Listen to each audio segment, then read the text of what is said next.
posibilidad de ahorrar un poco al final del mes, van a ver, digamos, sus expectativas volcadas a la compra de dólar, porque justamente esperan que el tipo de cambio de conversión al momento de la dolarización sea mucho más alto que el existente actualmente. Ayer, obviamente, le echó nafta al fuego, digamos, ¿no? O quizás al revés, le echó un fósforo a un barril de nafta, digamos. Cualquiera de las dos cuestiones, sin duda, terminó con una situación bastante incendiaria en materia de tipo de cambio, digamos. Y digo, ¿y cómo se controla esto? Porque ayer, por ejemplo, quien es el candidato a presidente por Unión por la Patria, es el ministro de Economía, manifestaba que él dice, se sabe quiénes son los responsables de estas corridas, quiénes están detrás. Digo, ¿cómo se detiene esto? Porque después uno lo otro que lee es, el Banco Central tuvo que vender reservas para mantener el precio, digo, y todo eso es lo que finalmente termina impactando para nosotros tal vez en nuestro bolsillo, ¿o no?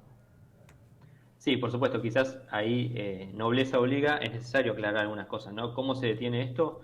Bueno, se detiene con solvencia macroeconómica, ¿no? Mm, Y nosotros, bueno, es algo conocido que en los últimos meses la situación fiscal de la Argentina, bueno, en realidad desde hace ya varios años la situación fiscal de la Argentina es bastante compleja, la situación del endeudamiento también, y particularmente en este año, producto de la sequía, la disponibilidad de divisas fue sumamente baja. mm. Entonces, en situaciones así, de corridas cambiarias, en general las herramientas que tiene un gobierno para hacerle frente son las reservas para poder, digamos, aplacar esas corridas. Mm, Como tenemos una situación tan delicada en materia macroeconómica, no solamente del lado de las reservas, que tenemos negativas en términos netas, sino también que desde septiembre hay un fuerte, digamos, impacto fiscal en el sentido de que el gobierno nacional ha establecido una serie medidas que generan, digamos, un mayor gasto fiscal o un mayor déficit fiscal. Bueno, claramente ahí tenemos una situación complicada, no solo por el lado de los dólares, sino por el lado de los pesos. mm. A esta fragilidad macroeconómica se le agrega esto, ¿no? Que el principal candidato tiene la propuesta de dolarización y dejó en claro algunas declaraciones durante ayer y durante los últimos días respecto a que no ahorraría en pesos, digamos. Mm. Entonces, bueno, o a no recomendar el ahorro en pesos. Pero sin duda, eh, a ver, esta declaración no cae en el vacío, sino que cae en un contexto en donde nuestro país tiene una situación fiscal sumamente delicada y una situación en el sector, en materia externa, en disponibilidad de divisas, más delicada aún. Mm. Uno ve tantas variables y lo que se especula también es qué va a pasar después de las PASO, de las generales, perdón, a consecuencia de lo que también vimos que pasó, que ocurrió después de la elección de las PASO. Va a haber un gran movimiento, se anticipa eso, el dólar de acá a las elecciones va a tener un número y después de las elecciones va a dar otro salto grande. ¿Qué es lo que se vislumbra que puede llegar a pasar en ese sentido? Yo creo que depende mucho del resultado. Es un escenario abierto, es un escenario de tres tercios, en donde hoy por hoy los candidatos más competitivos son Massa y Milei, que tienen proyectos diametralmente opuestos. Entonces, depende de cuál Claro. sea el resultado para un lado o para el otro, puede ser el impacto que tenga en la economía argentina. A priori, nosotros lo que estamos viendo desde nuestro observatorio es que los mercados están anticipando. ¿Sí? El mercado lo que ve es esto, fragilidad fiscal con el paquete no tanto de gasto público, sino también de exenciones tributarias, ¿no? La medida de la reducción del impuesto a las ganancias, la medida de la devolución del IVA. Si bien en el caso, por lo menos en el caso de la devolución del IVA, a mí me parece que es una medida acertada para cuidar el bolsillo de los argentinos, tiene un costo fiscal importante que va a profundizar el déficit y va a requerir mayor necesidad de endeudamiento del gobierno nacional.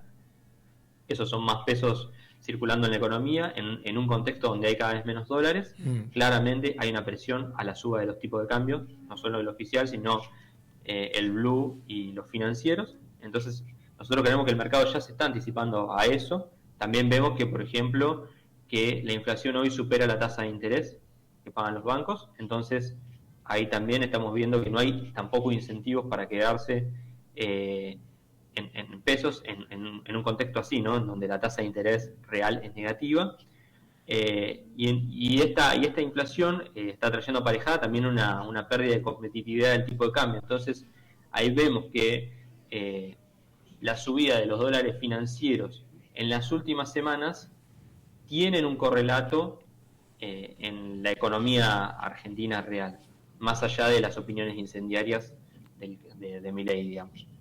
Hay un componente objetivo y después obviamente está la irresponsabilidad clara de un candidato a presidente que la verdad que no puede decir eso a las vísperas de unas elecciones, ¿no? Porque es acumular capital político y capital electoral a costa del empobrecimiento de la población, ¿no? En ese sentido es sumamente repudiable el accionar de Milei. No, totalmente. Y un poco compartíamos o manifestamos a partir, creo que la CGT era uno de los que en su comunicado lo decía, nunca el pirómano, el que te prende el fuego, puede venir después a ser el bombero. ¿Por qué pensamos que el mismo tipo que alimenta y que genera las corridas va a ser el que después va a venir a apagar el incendio cuando en realidad es él el que lo está provocando y tirando más nafta? Seguiremos atentos a lo que serán todas estas variables y todo porque era un poco lo que decíamos hoy, ¿no? Se especulan de un lado, escuchamos que carpetazos, que corridas, que demás, y en el medio lo que nos pasa es que nuestra moneda, lo que tenemos todos, la mayoría en el bolsillo pierde valor, porque la gran mayoría no tiene dólares, no ahorra en dólares, sino que la gran mayoría tiene pesos, cobra en pesos y compra y administra pesos, que es lo que nos pasa y tenemos que estar atentos a cómo varían estos números, por esto que decíamos hoy. Hoy uno quiere llamar una pinturería y tal vez todavía no tenga un presupuesto porque dice que tiene que aumentar el proveedor en base a mucha especulación, ¿no? Y es así como vos también bien lo explicabas recién, termina ocurriendo en que eso impacta en nuestro bolsillo directamente. Sí, hay una sola cosita para agregar cortita. A ver, esta situación de crecimiento en el tipo de cambio favorece la propuesta de dolarización de Milei, Claro. ¿no? Porque requiere a un tipo de cambio cada vez más alto, se puede dolarizar a menor costo, ¿no?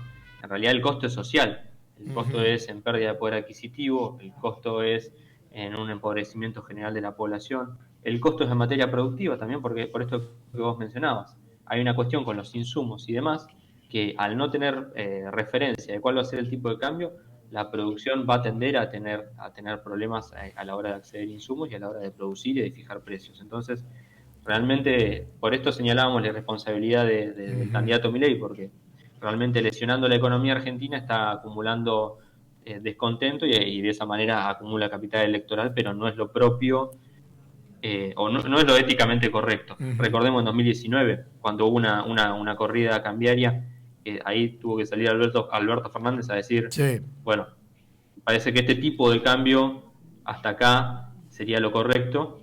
E incluso fue criticado en su momento Alberto Fernández por haber salido demasiado tarde, según el Ujú. gobierno nacional de aquel entonces, ¿no? Pero fijémonos también esas diferencias. Kevin, te agradecemos por este ratito, por este contacto, por la claridad en tus conceptos. Y nada, tal vez en alguna otra oportunidad te volvamos a molestar. Ojalá que para hablar de mejores noticias, que la situación va mejorando. Pero gracias por este ratito aquí en Demasiado para Nada. Muchas gracias. Gracias a vos, Kevin Castillo, director del Observatorio de Políticas para la Economía.